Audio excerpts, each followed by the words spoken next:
Hello, I'm Doug Holmes, Mayor of Summerland, and welcome to the first ever episode of the Mayor's Podcast. Today I'm sitting down with Deputy Mayor Erin Trainer, and we're going to talk about Summerland Council's priorities for the next 4 years. Erin, welcome. Hi, Doug. Thanks for having me. So this is the third term on council for both of us.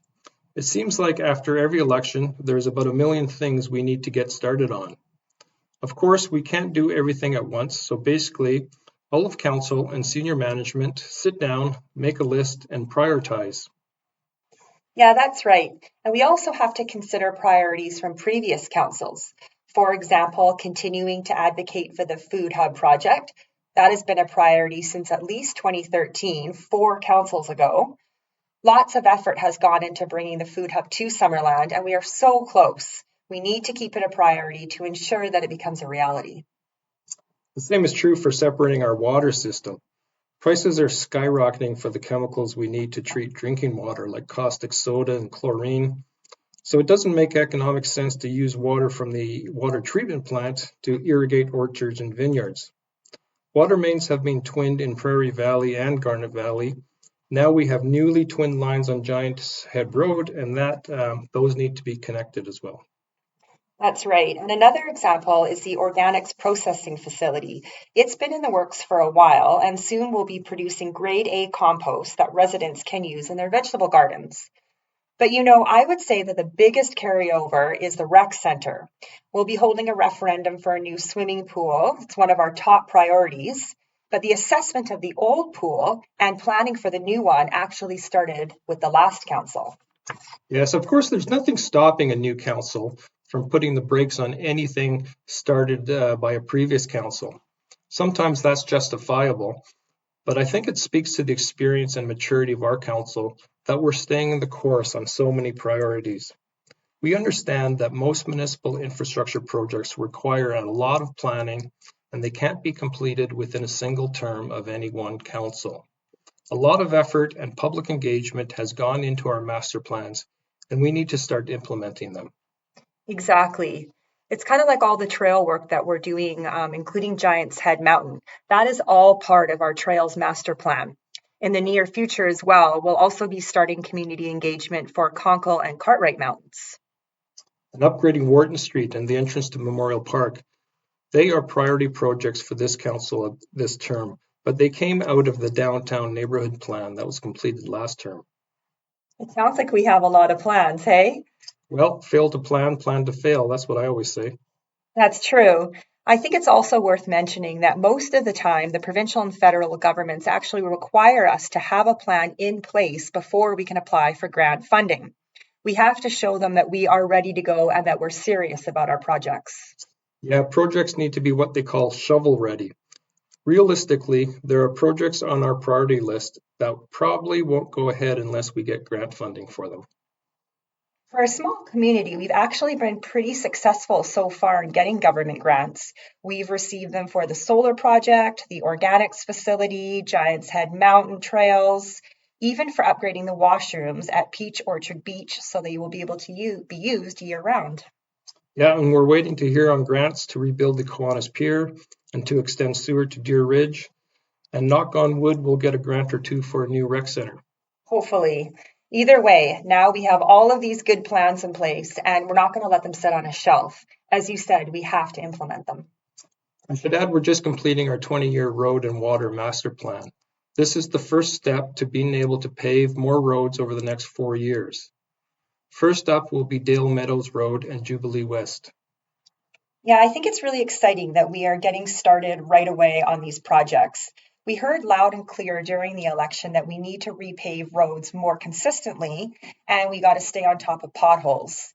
Roads are one of those municipal services that people use and they see them every day. So when they're not up to their standards, we hear about it, especially when people are driving to and from work and hitting the same pothole over and over again. I get it.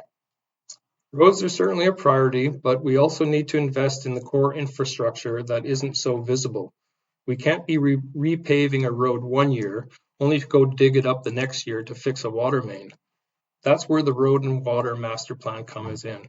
When we repave Dale Meadows Road, we'll also upgrade the water main, which is infamous for bursting every winter. We also have to consider the quality of our drinking water in the watershed before it reaches the water treatment plant. So it's a priority for us to assess the risks and undertake a source water protection plan. And related to water, we also have to keep extending our sewer, which has been a priority in the past, and it has to be again. We need to do this for environmental reasons because we can't have leaking septic fields. Extending our sewer would also encourage more development and investment, especially when we add sewer to commercial and industrial areas around town. Upgrading our electrical utility can do the same thing.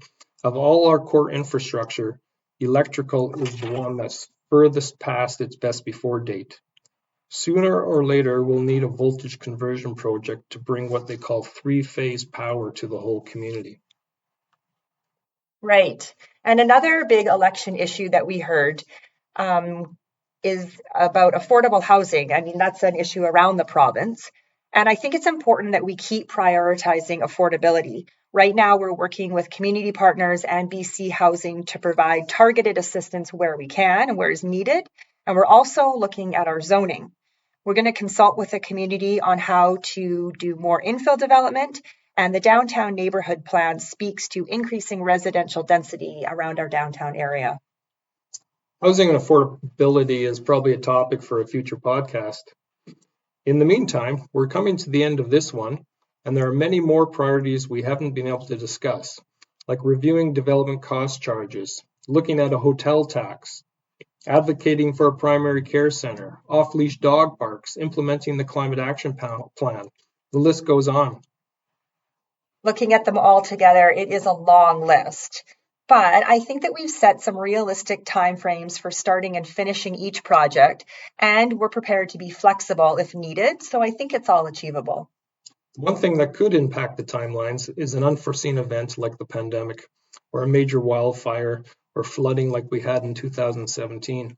Absolutely. The flooding in 2017 and 18 really set us back. Resources had to be diverted. Infrastructure like roads and trails were damaged. We're really still feeling the impacts of that. That's why the climate action plan is a priority. We'll have to focus more and more on climate adaptation so that the community can better withstand natural disasters, which are becoming more frequent. Now that sounds like a topic for your future podcasts. Absolutely. And by the way, improving communications to the public is one of our priorities, and this podcast is but one example of how we're working on that. Thank you, Erin, for helping me kick off the first episode of the Mayor's Podcast. You are welcome. It was fun. Thanks for inviting me. I'd love to join you again. And I also would love to hear any feedback from our community. What do they want to learn more about? There's certainly a lot to talk about. Yep, millions of things to talk about. That was Deputy Mayor Erin Trainer. We were speaking about Summerland Council's strategic priorities for the next 4 years.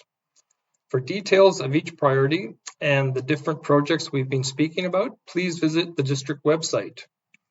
I am Summerland Mayor Doug Holmes, and you have been listening to the Mayor's Podcast. Thank you for tuning in.